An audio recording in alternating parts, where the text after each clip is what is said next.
अस्सलामुअलैकुम, कैसे हैं सब लोग। आज मैं आपके लिए मटन पुलाव की रेसिपी लेकर आई हूँ। आज हम बहुत ही मज़े का जौन सा है वो मटन पुलाव बनाएंगे। ये लाहौर की, पाकिस्तान की बहुत फेमस डिश है, तो इंशाल्लाह आपको ज़रूर पसंद आएगी। तो चलें जी, लाला किचन में ये कैसे बनता है आज मैं आपके साथ ये शेयर करूँगी। तो आज हम बनाने जा रहे हैं मटन पुलाव। तो इसमें क्या क्या और किस किस क्वांटिटी में इंग्रेडिएंट्स यूज़ होंगे वो मैं आपको बताती हूँ। बहुत ही सिंपल तरीके से हम बनाएंगे और बहुत ही डिलीशियस और मज़े का बनाएंगे। तो जी, इसके लिए मैंने 1 किलो लिए हैं पुराने बासमती के राइस और इसको आधा घंटा पहले मैंने भिगो दिया है। ठीक हो गया। और 1.5 किलो मैंने मटन लिया है, इसको 1 टेबलस्पून सॉल्ट डालकर मैंने बॉईल कर लिया और इसकी यखनी बना ली है मैंने। ओके हो गया, ताकि टाइम वेस्ट ना हो और आपको जल्दी जल्दी से जो सी है वो रेसिपी बता दूँ। 1.5 चम्मच मैंने लिया है जी जिंजर गार्लिक पेस्ट। 2 टेबलस्पून मैंने लिया है क्रश रेड चिल्ली। 2 टेबलस्पून मैंने नमक लिया है। 1 टेबलस्पून जीरा लिया है। 7-8 हरी मिर्चें ली हैं। 2 मीडियम साइज़ के टमाटर लिए और उनको काट लिया है। और 4 मैंने लिए हैं जी मीडियम साइज़ के प्याज और उनको भी इस तरीके से काट लिया है। ठीक है जी। मिर्चें जो सी है वो आप 3 टेबलस्पून डाल लीजिए खाने के चम्मच। और ये मैंने नेशनल का पुलाव मसाला लिया है। अब जी देचके को चूल्हे पर चढ़ा दिया और मैंने इसमें 1 कप ऑयल यूज़ किया है, क्योंकि यखनी में भी ऑयल होता है तो फिर ऑयल बहुत ज़्यादा हो जाएगा, तो आपने 1 कप ऑयल लेना है। ठीक हो गया जी। तो इसमें मैंने अब प्याज को डाल दिया और इनको हम गोल्डन करेंगे। गोल्डन होने तक इसको हम करेंगे फ्राई। ये आपके घर मेहमान आ जाएं तो आप उनको ज़रूर ये टेस्ट करवाइएगा बनाकर, इंशाल्लाह वो आपकी कुकिंग की तारीफ़ें ही तारीफ़ें हो जाएंगी जी। सब कहेंगे आप बहुत अच्छी कुकिंग करते हो, इंशाल्लाह ये बहुत ही मज़े का बनता है। तो प्याज हमारा फ्राई हो रहा है। ठीक है जी। और इसके साथ ही मेरी आप सब लोगों से रिक्वेस्ट है, प्लीज़ मेरे चैनल पर नए आने वालों के लिए मेरे चैनल को सब्सक्राइब कर लीजिए, साथ ही लगे बेल आइकन को प्रेस कर दीजिए। देखें जी, हमारे प्याज जो गोल्डन हो गया और हम इसमें थोड़ा सा पानी ऐड कर दिया ताकि ये और ज़्यादा डार्कर में टोन में ना जाए ना, यानी कि ज़्यादा ब्राउन ना हो जाए। तो अब इसमें हम ये कड़ी पत्ता डाल रही हूँ जी मैं, तेज़पात भी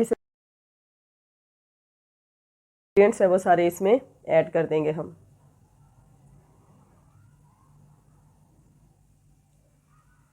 ये जी हो गया है मसाला हमारा। देखें कितने अच्छे तरीके से भून रहा है, ऑयल हमारा ऊपर आ चुका हुआ है। मसाला भुनने की निशानी ये होती है जब आपका ऑयल इस तरीके से ऊपर आ जाता है ना, तो इट्स मीन के पानी बीच में से ड्राई हो गया और हमारा मसाला जो सा वो अच्छे तरीके से भुन गया। तो ये देखिए, आप टमाटर को इस तरीके से मैश कर सकते हैं चम्मच की मदद से। तो ये देखें जी, ये हमारा जो मसाला है वो कितना मज़े का रेडी हो चुका है। तो अब हमने जो बॉईल किया था मटन, उसको हमने यखनी में से निकाल लिया है, यखनी अलग कर ली है और हमने उसमें से मटन अलग कर दिया। अब मटन को हम इसमें डाल देंगे। ठीक है जी। और अब इसको हम लोग करेंगे अच्छे तरीके से मिक्स। अच्छा, जब हमने तमाम मसाले ऐड किए थे ना, उसमें हमने जो पुलाव मसाला है उसको ऐड नहीं किया। ठीक है जी। तो पुलाव मसाला अब हम गोश्त डालने के बाद ऐड करेंगे। कहाँ पे ऐड करेंगे वो मैं अभी आपको बताती हूँ। मसाला भूनते वक्त जब हमने प्याज ब्राउन करने हैं तो उस टाइम आपने उसमें पुलाव मसाला ऐड नहीं करना है। पुलाव मसाला भूनने के बाद, गोश्त ऐड करने के बाद फिर हम लोग उसे ऐड करेंगे जी। अब यहाँ पर हम लोग करेंगे अब पुलाव मसाले को ऐड। तो ये पैकेट है तो मैं इसमें हाफ़ डालूँगी। ठीक है जी, पूरा पैकेट नहीं डालूँगी मैं हाफ़ पैकेट डालूँगी इसमें। तो ये जी मैंने पुलाव मसाला डाल दिया है। अब ये डालने से ज़रा और मज़े का टेस्ट आ जाता है। तो अब आपने इसे अच्छे तरीके से करना है मिक्स। ये जिसको बना के खिलाएंगी ना आप अपने हाथों से, वो उंगलियां ही चाटेगा इंशाल्लाह जी। और वो फिर आपके पास फरमाइश आ जानी है बार बार के भाई पुलाव खाना है तो आपके हाथ का। ये देखें जी, ये अच्छे तरीके से हमने कर लिया मिक्स। अब हम लोगों ने जो बनाई है यखनी, 1 kg मैंने बनाए थे राइस, यानी कि भिगोए हैं, तो इसमें मैंने 1.25 किलो पानी ऐड किया है। ठीक है जी। ये 1.25 लीटर मैंने इसमें यखनी ऐड की है, यानी कि। तो अब इसको हम बॉयल आने तक ऊपर से कवर कर देते हैं। तो कवर किए हुए मुझे टाइम हो गया। तो ये देखें जी, बॉयल आ चुका हुआ है। तो जैसे ही हमारे इस तरीके से बॉयल आना शुरू हो जाए तो हम इसमें राइस जो से हैं वो ऐड कर देंगे। तो आपने पानी अच्छे तरीके से उतार लेना है राइस का और चावलों का, और उसके बाद चावल जो से हम इसमें ऐड कर देंगे। ठीक हो गया। और अब इसे हम करेंगे अच्छे से मिक्स। ये जिस तरीके से मैं आपको बताऊंगी आपका इंशाल्लाह इतना मज़े का एक एक दाना दाना बनेगा पुलाव। आपके राइस जुड़ेंगे नहीं, जुड़े हुए जब चावल बनाते हैं ना तो वो बिल्कुल भी अच्छे नहीं लगते हैं, ना तो डिश आउट किए हुए अच्छे लगते हैं। अब हम इसे ऊपर से कवर कर देंगे और ना ही जब हम सर्व करते हैं तो तब भी बड़ी गिल्ट फील हो रहा होता है भाई चावल जो उनसे वो जुड़े हुए हैं। चावल खाने का मज़ा आता है और डिश आउट करने का भी मज़ा आता है जब वो दाना दाना होते हैं। तो देखें जी अब हमारा पानी जो सा वो बिल्कुल ड्राई हो गया है। अगर आपका पानी होगा तो आपने दम पर नहीं रखना इसे। ये देखें अब पानी बिल्कुल ड्राई हो चुका हुआ है। अब इस पॉइंट पे आके हम इसे दम पे रखेंगे, ठीक है जी। तो 8 से 10 मिनट का मैं दम दूंगी इसे, तो क्योंकि चावल अभी एक कनी में है। तो यहाँ पर हम पिसा हुआ गरम मसाला जो सा है वो 1 टेबल स्पून डालेंगे। ये टीस्पून है तो मैं 2 टीस्पून डाल रही हूँ, ठीक है हो गया।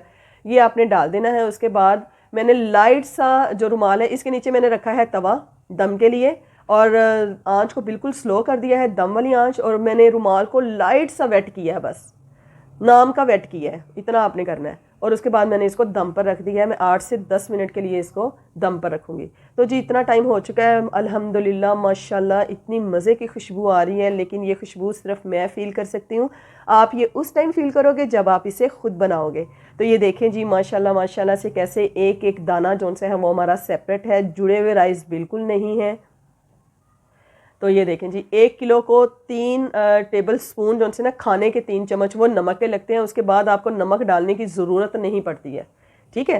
तो मैंने 3 टेबल स्पून ही यानी कि 3 खाने के चम्मच ही मैंने दरला मिर्चों के डाले थे और 7 से 8 मेरी हरी मिर्चें थी। ये देखें जी माशाल्लाह से ये कितना मज़े का पुलाव जो सा है वो हमारा रेडी हो गया। और ये देखें ये अभी इतना गर्म है और ये अभी दाना दाना है। जैसे ही थोड़ा सा ठंडा होगा इसको हवा लगेगी तो ये और दाना दाना हो जाएगा। तो ये बहुत ही मज़े का बना है। अब जी मैं डिश आउट कर रही हूँ, तो आप इसे देखिए। तो ये देखें जी माशाल्लाह माशाल्लाह कितना खूबसूरत हमारा जो सा मज़े का, देखने में इतना मज़े का लग रहा है। तो आप सोचे जब आप पकाएंगे इसे खाएंगे इंजॉय करेंगे तो फिर आपको कितना टेस्ट देगा ये इंशाल्लाह। तो जी ये थी मेरी आज की वीडियो।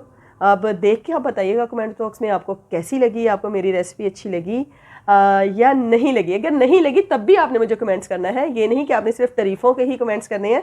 अगर आपको मेरे चैनल में कोई चीज़ अच्छी नहीं लग रही है तो आप प्लीज़ मुझे वो भी गाइड करें कि लाला पी आप ऐसे नहीं ऐसे ये चीज़ करो, मुझे बहुत अच्छा लगेगा। आप मेरी फैमिली हो और फैमिली जो सी है वो सपोर्ट करती है हमेशा अच्छे बुरे लम्हात में। तो इसके साथ ही मुझे दीजिए इजाज़त, दुआओं में याद रखिएगा, अपना बहुत ख्याल रखिएगा। मिलती हूँ एक नई वीडियो में नई रेसिपी के साथ, तब तक के लिए अल्लाह हाफिज़।